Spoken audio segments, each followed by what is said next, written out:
തദ്ദേശ സ്ഥാപനങ്ങൾക്കുള്ള plan fund മുടങ്ങിയതിൽ നിയമസഭയിൽ ഭരണ പ്രതിപക്ഷ വാക്പോര്. തദ്ദേശ സ്ഥാപനങ്ങളെ ശ്വാസം മുട്ടിക്കുന്നുവെന്നും ആദ്യം നെഹ്റുവിനെയും ഇപ്പോൾ ഗാന്ധിയെയും ഭരണപക്ഷം ഉപേക്ഷിക്കുകയാണെന്നും പ്രതിപക്ഷം കുറ്റപ്പെടുത്തി.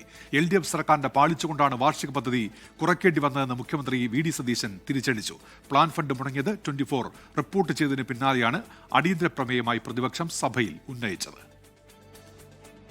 പ്ലാൻ ഫണ്ട് മുടങ്ങിയതോടെ വിവിധ വകുപ്പുകളുടെ ദൈനംദിന പ്രവർത്തനങ്ങളിൽ കടുത്ത പ്രതിസന്ധിയെന്നായിരുന്നു 24 വാർത്ത. തദ്ദേശ സ്ഥാപനങ്ങളിലെ താൽക്കാലിക ജീവനക്കാർക്ക് ശമ്പളം മുടങ്ങിയിട്ട് മാസങ്ങളായി. പ്ലാൻ ഫണ്ട് ലഭിക്കാത്തതിനാൽ കിടപ്പ് രോഗികളെ നോക്കുന്നവർക്ക് സഹായം നൽകുന്ന ആശ്വാസകിരണം പദ്ധതി ഉൾപ്പെടെ താറുമാറായി. വിഷയം നിയമസഭയിൽ ഉന്നയിച്ച സർക്കാരിനെതിരെ പ്രതിപക്ഷം. തദ്ദേശ സ്വയംഭരണ സ്ഥാപനങ്ങളുടെ കുറവ് വരാതിരിക്കാനാണ് എപ്പോഴും ശ്രദ്ധിച്ചിട്ടുള്ളത്.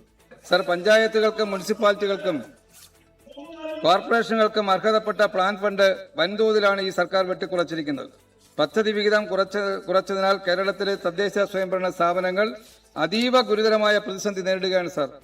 കേരളത്തിന്റെ ചരിത്രത്തിൽ ഇന്നേവരെ ഉണ്ടായിട്ടില്ലാത്ത വിധം തദ്ദേശ സ്ഥാപനങ്ങളെ ശ്വാസം മുട്ടിച്ചു കൊല്ലുന്ന ഒരു സമീപനമാണ് ഈ സർക്കാർ സ്വീകരിക്കുന്നത്.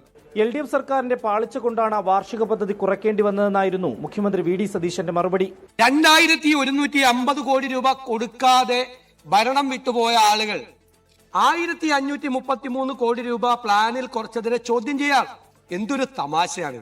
കൊടുത്ത വർക്കുകൾക്കെല്ലാം പണം കൊടുക്കാതെ വിഷമിക്കുന്ന തദ്ദേശ സ്വയംഭരണ സ്ഥാപനങ്ങളെ കുറിച്ച് സംസാരിക്കേണ്ടതിന് പകരം ഞങ്ങൾക്ക് 1533 കോടി രൂപ കുറയ്ക്കേണ്ടി വന്നതിനെയാണ് വിമർശിക്കുന്നത്.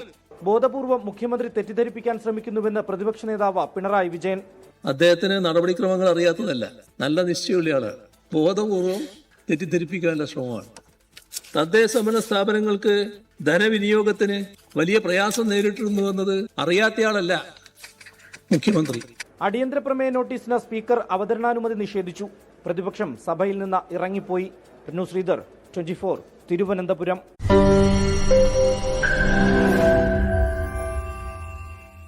ലോകത്തെവിടെയായാലും ഏത് സമയത്തും 24 വാർത്തകളും ഓഗ്മെന്റഡ് റിയാലിറ്റി പാക്കേജുകളും എക്സ്പ്ലെയിനറുകളും വിശദമായി കാണാൻ ഞങ്ങളുടെ YouTube ചാനൽ നിങ്ങൾക്ക് സബ്സ്ക്രൈബ് ചെയ്യാം.